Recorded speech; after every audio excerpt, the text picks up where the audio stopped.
barnaamijkeenu caawa waa karkar saaxiibayaal madaxweyne xasan sheekh maxamuud waxa uu u muuqdaa mid eersan doona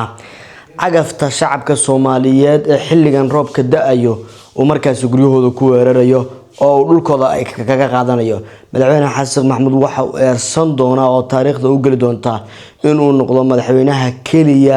ee iyadoo shacabku ay habaarayaan oo leeyihiin naga tag oo bixi doono taasina waxa ku cadeynaysa laba sababood caawa waxa magaalada Muqdisho ka dhacay dagaal kaas oo u dhaxeeyay dadka shacabka beesha reer Murursade oo madaxweyne xasan sheekh maxamuud uu guriyaha ay deganaayeen uu ku weeraray isagoo madaxweynuhu si weyn u dardargelinaya maalmihii ugu dambeysay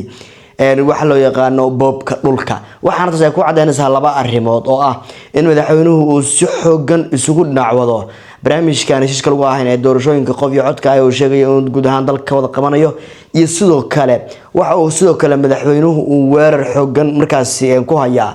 boobka dhulka tan boobka dhulka waxay ku muujinaysaa marka loo eego ficilada madaxweyne xasan sheekh maxamuud in ay taasi tahay in cimriga madaxweynaha ee siyaasadda ama xukun joogistu uu dabayaaqadiisa ama gabagabadii uu yahay 15 bisha May qorshayaal badan ay mucaarad ku degsadeen oo ah in shacab badan oo kuwii guryaha laga barakiciyay ah ay soo bixiyaan taasna waxa ay culays xoog ku noqon doontaa madaxweyne xasan sheekh iyo xukunkiisa ayadoo markii hore shacabku ka dhaadhiciyay qayb ka mid ah inaysan mucaaradka aysan talaabo la qaadin ama aysan la banaan bixin asaahate hadda shacab caleeshan guryahoodii laga baabiyay iyagoo dhan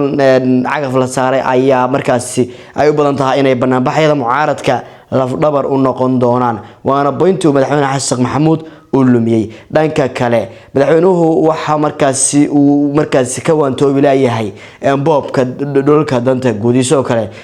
dhulkii dawladda oo dadka shacabka ay degan yihiin waliba waxa la arkay waxyaabaha arxan darada ah ayadoo roob uu daayo in cagafta la marinayo dabcan waxyaabaha la yaabka badan ee dhaqamada madaxweyne xasan sheekh maxamuud ee lagu arkayo hase ahaatee madaxweyne xasan wuxuu noqon doonaa madaxweynaha kaliya